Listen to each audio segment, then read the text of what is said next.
पर team ax बहुत देरी कर दी यहाँ पे रोटेशन करते करते। बट जेली उन्होंने रेडन के ऊपर वो हमला कंफर्मेशन कियो की तरफ से निकालने में हुए दे। कामयाब। लास्ट स्टार डे स्पोर्ट्स इतने मुश्किलों के बाद भी अबे इन लोग के पास तो एक ही गाड़ी आई सर्वाइवल बिना नुकसान के हवरक्राफ्ट के साथ आखिरी प्लेयर को आने बोला जोन गया भी नहीं है ना? क्योंकि दोनों ही बहुत ज्यादा डैमेज है। शुरू है हाइड्रो, वो शुरू बीएड बाबू है। को गिरा के जाएंगे। राइजिंग ये किधर जाएंगे यार? मेरे को तो एक गाड़ी में ये किधर जाने वाले? ये जी सर्कल में जाने का चैलेंज तो ये LSD वाले। बीएड बाबा उनका कंफर्मेशन भी निकाला जाएगा और सर्कल के अच्छे हिस्से में राइजिंग थे, उन्हें गेट कीप करने का जो मौका मिला था टीएजी को, वो इतनी अच्छे तरीके से वो शुरुआत कर नहीं पाए। ये पानी वाली गाड़ी ना बहुत दिक्कत है यार। अपनाएंगे और वो उधर से अपने आप क्या चल रहा है इधर? Random shit. रेडिक्स की तरफ से युवा को गिरा दिया जाएगा। राइजिंग बिल्कुल भी कंट्रोल में दिख नहीं रहे। नेट डालो ना, नेट डालो, इनको नेट डालना पड़ेगा। हुआ फाउल की तरफ से वो शॉट। पानी वाली गाड़ी तो इन पे भी है। राइजिंग अब आगे की ओर जाना इस पॉइंट पे ठीक समझा गया। देखिए गेट कीप कर सकते थे बट उन्होंने निर्णय लिया कि अपनी हाइड्रो पुरानी फटा। स्ट्रैटेजी को अपनाते हैं। सीधा सेंटर में स्लैम मारा उन्होंने। बट फीनिक्स की nice मुश्किलें है। बढ़ाई। बट टीएजी अभी भी जोन तक वो पहुंचे नहीं है। पीछे से देखता ई-स्पोर्ट्स भी आ रही है। सामने लास्ट स्टार है ई-स्पोर्ट्स। आसान नहीं होगा यहाँ पे खेल के जाना। बट एएक्सटी वो ये लोग ने लेफ्ट साइड पुल अप। बहुत ज्यादा रिस्की मूव। साइरेक्स अब अकेले बचे हैं इस लॉबी में। टीम एएक्स की वो आखिरी उम्मीद। बट टीएजी के पास अभी भी वो होवरक्राफ्ट है और जेनेक्स एफएम के साथ फाइट लेने के लिए वो आगे बढ़ते हुए होवरक्राफ्ट कमाल किया। लमाओ दो प्लेयर्स को उन्होंने डाउन कर दिया। ट्राई बाय कमाल बट दो प्लेयर्स टीएजी के भी डाउन। हाइड्रो को सेवियर का रोल अदा करना पड़ेगा। ये रिवाइवल जरूरी। योलमाओ ने भी गाड़ी अरे गाड़ी में बैठ के निकल जा। को कंधे पे उठा के गाड़ी में बिठा के जोन के अंदर लेके जाना। वो का जो ऑप्शन इनके पास बना हुआ है। ऐसे में टीएजी जो बैकलाइन से आ रहे, क्या इतना आसान हो पाएगा? स्टार बॉय जो कि लेट रोटेट किए थे, एचपी उतनी ज्यादा उनके पास नहीं थी। वो फिलहाल टीएजी के ऊपर दे देगा कंफर्मेशन निकालते हुए आखिरी प्लेयर टीएजी की तरफ से जो रिवाइवल की तरफ जाने की कोशिश में तो लगे हुए। क्या वो पॉसिबल हो पाएगा? लास्ट स्टार डी स्पोर्ट्स इन्हें भी जल्द से जल्द यहाँ पे रिवाइव देने की जरूरत पड़ने वाली है क्योंकि बैकलाइन पे अगर ये रिवाइवल एग्जीक्यूट हो गया सही वक्त में तो लास्ट स्टार डी स्पोर्ट्स के लिए यहाँ पे बहुत ज्यादा दिक्कत हो सकता है। लेकिन ई स्पोर्ट्स उधर से वो ग्रेनेड करते हुए, हालांकि उन्हें इन्फॉर्मेशन है नहीं कि प्लेयर्स एग्जैक्टली कहां पे हैं। टीएजी उन्होंने अपने ग्रेनेड्स को निकाल लिया शैडो की तरफ। पहला ही हमला वो कनेक्शन बनाने में हुए कामयाब। हाइड्रो की तरफ से लाजवाब शुरुआत। हालांकि जोनाथन वो गिर चुके हैं। हाइड्रो एक लौते प्लेयर लेंगे। एक 1v1 की बैटल यहां पे होने वाली है। विल वो कंफर्मेशन की तरफ जाते हुए लिखिता स्पोर्ट्स साइडलाइन से आते हुए हाइड्रो क्या ये कंफर्मेशन बना पाएंगे? ड्रॉप होके अपने आप को संभालेंगे। इसमें उतनी ज्यादा है नहीं। कंफर्मेशन निकाला गया बट बैकलाइन से Troy Tamilian sports third party करेंगे, एलिमिनेट करेंगे टीएजी को। ये मैच कहीं से भी उनके लिए पर वो फाइट ली नहीं गई है। पर टीएजी वर्सेस फीनिक्स अब वो एक दूसरे के आमने सामने आ चुके हैं। Yeah bro, we giving out the delivery. Beep beep beep beep. का नहीं है फेथ उनकी तरफ से 4 points delivery. पड़ा नहीं क्योलमाओ। उनके हाथ में भी एक ग्रेनेड आने वाला है। जेली सामने की साइड पर एक ग्रेनेड डाला पर वहां पर कोई प्लेयर मौजूद नहीं। पर हाइड्रो अब एक मोलोटॉव अंदर की साइड पर जाने वाली है। हाइड्रो उनके सामने वो ग्रेनेड था। लास्ट वो एचपी बहुत डाउन हुई है पर अभी तक हाइड्रो उन्होंने अपने आप को हील तक नहीं किया। टाइम नहीं मिला उन्हें क्योंकि सामने से वो कंटिन्यूअसली वो ग्रेनेड आता चला जा रहा है। साइडलाइन से आप देखिए थर्ड पार्टी करने के सोच के साथ राइजिंग की भी एंट्री होती है बट जेली बिल्कुल अनप्रेडिक्टेबल है। सीधा जाके अटैक कर दिया और उसके बाद भी शॉट कनेक्ट हुआ नहीं और जो ग्रेनेड सामने से फेंका गया था वो इफेक्टिव साबित होता हुआ जेली के ऊपर। काफी खराब वहां पे फंसते हुए जेली टीएजी। ये मैच बहुत इंपॉर्टेंट है उनके लिए।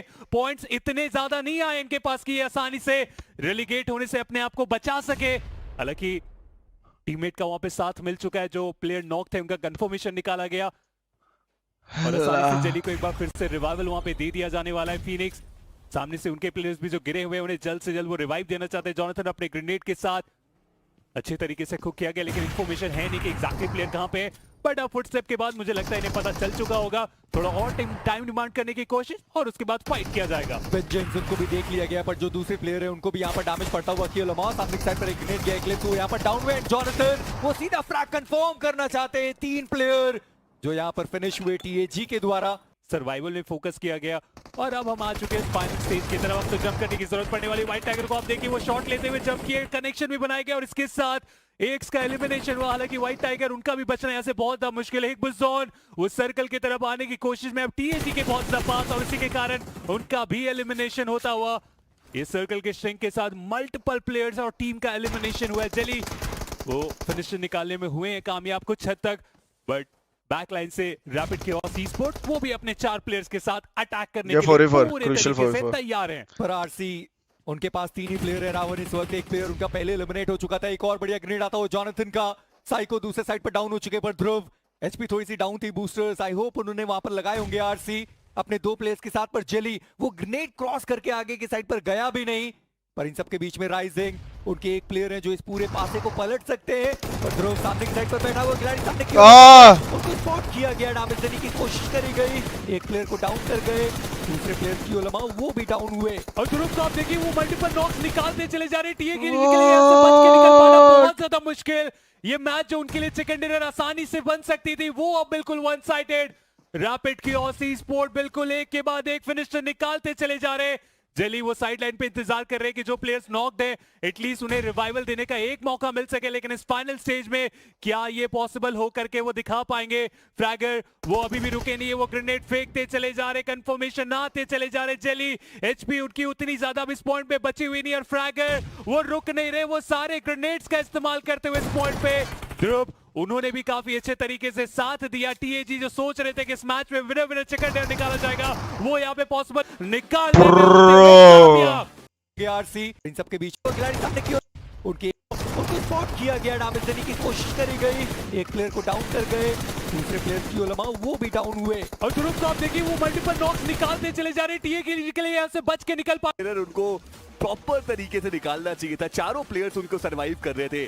जैसे ही उन्होंने सोचा कि हाँ अब थोड़ा फिनिशेस के लिए जाते तो वो ओवर एक्सपोज करते अपने आप को, ध्रुव ने 3 प्लेयर्स को डाउन कर दिया और ये थोड़ा निराश करने वाला जो प्रदर्शन है वो हमें देखने को मिलता हुआ। अगेन कूडोस टू ध्रुव, बेहतरीन तरीके से उन्होंने अपने आप को लगातार रिपोजिशन किया और जबड़ों में आया हुआ चिकन डिनर दूर हो गया उनसे। जी हाँ, कल के दिन पर डिवोटी की तरफ से 1v3 दिखाई दिया था, आज के दिन पर ध्रुव है वो अभी के लिए टीएजी ने पता है टीएजी ये मैच अच्छा खेलने वाली है क्योंकि उनके पास बहुत अच्छा जोन है। बैठे भी है। अगर और बैठे होते दूसरी तो बात है उनको कि ज्यादा पड़ते। उन लोगों ने अगर लास्ट मैच चिकन थ्रो नहीं करा होता सर्कल टू सर्कल वो आगे बढ़ रहे हैं, जोन भी उनके तो ऊपर आप मेहरबान। पकड़ो इधर 7 पॉइंट आपको एक्स्ट्रा दिखते हैं और ये मैच अच्छा चिकन मार के हो जाते qualify, but now it's tough for them to qualify. ये भाई प्लेयर फॉक्स अब सिर्फ सर्वाइवल से काम चलेगा नहीं, अब तो थोड़े फ्रैग्स निकालने पड़ेंगे उन्हें।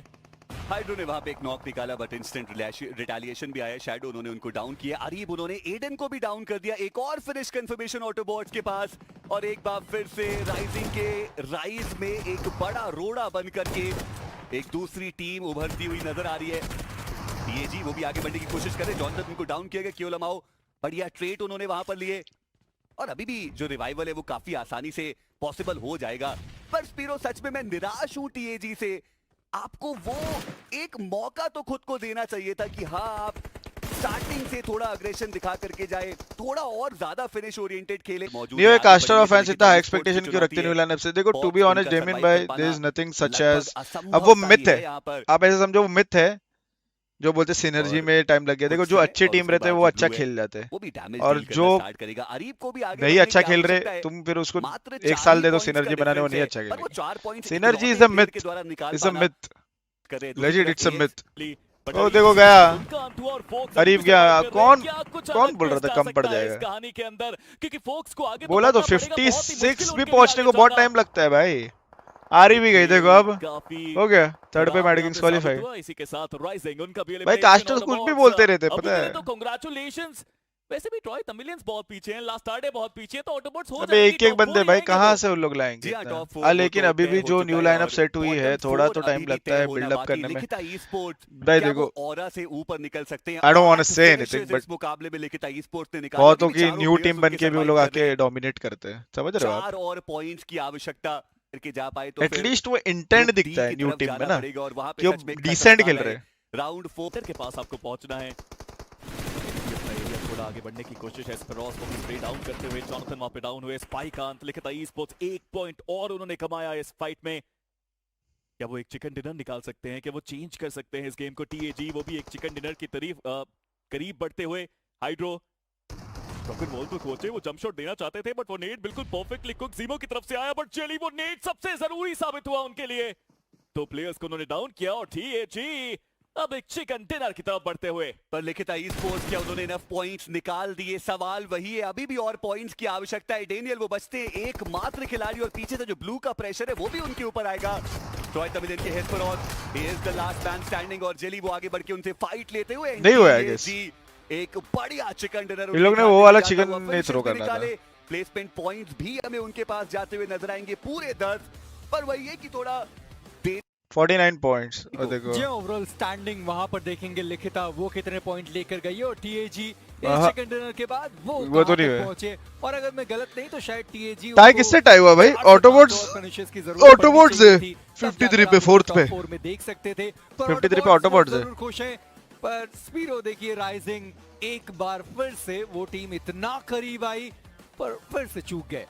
आई जस्ट डोंट अंडरस्टैंड कि कब तक आप ऐसा करते रहेंगे कि सर्कल अगर नहीं मिल रहा है तो सीधा सेंटर स्लैमन मार दो। लक के बेसिस नहीं हुआ है ना? नहीं खेल सकते ना इस गेम को, आपको खुद थोड़ा सा इम्पैक्ट डालना पड़ेगा। अब सेंटर में स्लैमन वो जो मिरावर वाला मैच थ्रो गया था वो थोड़ा खराब हो गया। कितने पॉइंट से? 31 थे और इसमें 8 किल 49। ऑटोबॉट्स कर गई 53 पे, मतलब 5 पॉइंट्स है। वो वाले मैच में अगर मारते तो 2 किल 3 किल और थर्ड आए, थर्ड के 5 पॉइंट तो चिकन के ही हो जाते। चिकन ही था, मारना था उनको वो मैच बेसिकली, तो थ्रो हुआ कि ग्रेटेस्ट कमबैक हो जाता। I don't know about the greatest comeback. तो दोस्तों ऐसी ही बेस्ट टीम गॉडलाइक की वीडियोस एंजॉय करने के लिए चैनल को सब्सक्राइब कीजिएगा and yes bell icon press करना।